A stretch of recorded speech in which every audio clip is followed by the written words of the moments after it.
Hi folks, Josh Knight the First here with a weekly review starting up this week for Kamen Rider Build, so let's get right into it. So for all of you coming back from my Exade replay videos, thank you for joining me yet again. We're starting a new Rider series starting this week with the first episode of Kamen Rider Build. Now admittedly, it's a different feel than what we're used to from the past year with Exade, but we're getting into some very familiar things if you've been a fan of Kamen Rider up to this point. So let's go ahead and start with all of this information they're giving us in the first episode. Since we're just starting out, a lot of this is just going to be a retread of what actually happened in the episode with a little bit of discussion. So let's go ahead and start with the initial setup of what the problem is. So what we're told here is that at some point 10 years in the past, the Japanese space program was able to send a manned mission to Mars where they found this device. Nobody knows quite what it does or what it is, but they nicknamed it Pandora's Box. What we do know is that the Pandora's Box was brought back to Earth, back to Japan. Somebody activated it, we don't know who, and this led to this event called the Rising of the Sky Wall, which is this giant concrete/laser wall, that would be what you're referring to it as, that's divided Japan up into three portions. Now those portions are Hokuto in the north, Seito in the west, and Taito in the east. Now Taito is where the bulk of our action is going to take place here in the series. Now really, this is all information that you were given if you were just reading up on Build, or if you had just been watching the commercials leading up to the premiere this past weekend.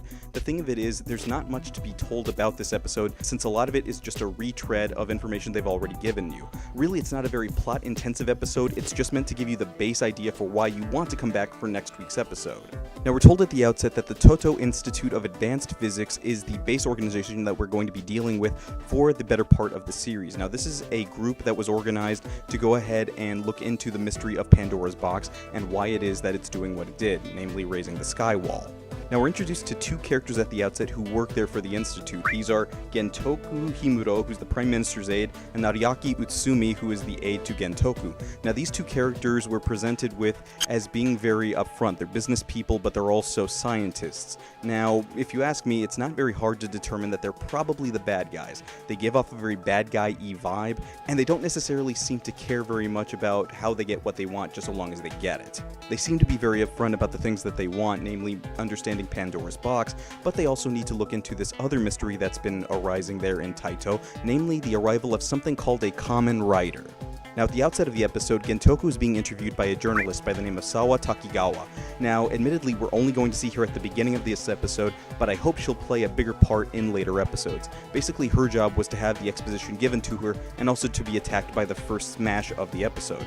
Which, by the way, we should talk about, the monsters in this series. Now, admittedly, nobody knows what the Smash exactly are. We know they're these creatures that are being created by this mysterious organization called Faust. They're experimenting on people to create their monsters. Now, this is a trend that goes all the way back to 1971 with the original Kamen Rider series. For those of you who didn't already know, that's how the original Kamen Rider was created. Hongo Takeshi was operated on by a mysterious organization called Shocker. After he escaped from these experiments, he used his newfound power to rebel against them and stop them from carrying out their evil plans, thus becoming the first Kamen Rider. What we see here is that our Kamen Rider hero, Sento, is the person who seems to have been operated on, and he's not the only one. But again, we should probably talk about Sento. Now, Sento Kiryu is our protagonist for this series. He's a physicist and has a genius intellect, but doesn't seem to remember a lot about his past. Now, this, of course, to me seems like a throwback to Kamen Rider Agito, where the main character there, Shoichi Sugami, was also a victim of amnesia, and it took him a good chunk of the series to get that memory back. Now, he's being assisted by the Isurugi family, who are helping him to carry out his mission as Kamen Rider Build. Soichi Isurugi owns the coffee shop where his base is located, and he provides him with a little bit of information. Misora Isurugi is the female who's helping him out, and who apparently has the power to purify the Smash's elements. Now, we're not told why it is Misora has this ability, we just know that she has it, and it's vital to Build's mission. I imagine they'll be expounding upon that more, but I think at this point it's a fair thing to say that she was probably experimented on too. Now, our other big character that we're going to be introduced to here is Ryuga Banjo. Now, Ryuga Banjo is an ex-fighter who has been framed for murder and is wanted by the Institute. Now, the thing of it is, he very clearly seems to be the secondary Kamen Rider that we'll be eventually introduced to by the name of Claws. And really, that's what we're getting here in the first episode, is just a lot of exposition. We need to get to a point where Ryuga and Sento meet up, which they do. Sento has to realize that Ryuga was submitted to the same experiments that he was, although for some reason he doesn't have any recollection of somebody in a bat costume. Now this, of course, is also a throwback to the original Kamen Rider series, where one of the first villains that Kamen Rider faces is a Batman. Now this of course brings us to our main fight for the episode, one of two. Earlier on he had fought with the Needle Smash, here he's fighting against the Strong Smash. Yes, that's the name, I looked it up. It's just as simple as that, Strong Smash. By inserting 2 full bottles into the build driver, Sento has the power to become Kamen Rider Build. Now, some of you have already made your opinions known about the gimmick. I'm still waiting to be sold on it. It's very clearly to sell toys. I'm not sold on it yet, but I will most likely probably get his figure. Now, admittedly, the first fight doesn't have a lot to offer in the way of action. It's very simplistic, very low caliber. Not that it was bad necessarily, just that it wasn't very physically demanding. The biggest thing to point out would be Build's finishing move, the Voltec Finish, which is a rider kick of sorts, which relies a lot on science. Now, it's interesting to see that the science portion of the series is not just carrying over from Sento's personality, but also into his abilities as a writer. Some of you have already seen this and think very highly of it. I think it's amusing, but I want to see if they keep using it. What's been very notorious of Kamen Rider series for the last couple of years is that they'll use their kick maybe a couple of times in the first couple of episodes, but then that'll give way to making room for more toyetic things. Now, after this fight, we're treated to some bike action, which I'm very happy to see here in Kamen Rider. Since Rider is in the name, the riders should be using their vehicles. So the thing to see here is that the bulk of the bike action is done with CG.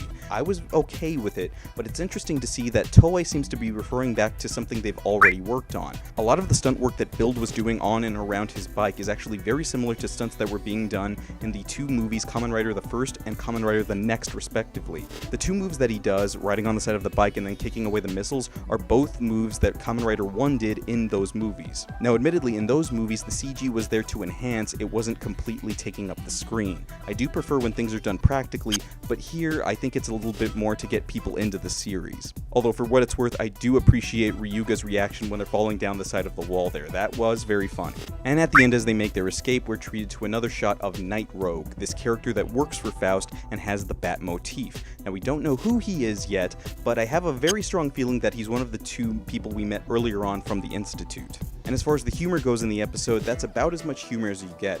There's this supposedly funny thing that goes on with Sentoku having his cowlet come up every time he gets excited about science, and also a fly joke at the very end of the episode. But otherwise, there wasn't a lot of comedy. It was more focused on the story and the action and the exposition, which is fine for a first episode. And going into next week's episode, we're going to be unraveling this mystery of what caused the skywall actually, what are the Smash, where are we going with these different things. So as a first episode, it's a very basic introduction. There's not a lot in the way of action or in the way of comedy. I do prefer that a series takes its time and builds up the story. I do appreciate how last year with Exade, the story was very well paced, and I'm hoping that carries over into this season. The thing of it is, I'm wondering about all of these different throwbacks that we see to older series like the original, like Agito, to a certain extent even Kuga with the bike action, although admittedly there in Kuga as well, the bike action was done practically. And I did appreciate that, but again, that was in the year 2000, here we're in 2017, so things are a little bit different. But those, of course, are my thoughts. I want to hear what you guys thought about this episode in the comments below, so let's go ahead and talk about this. First off, the Smash.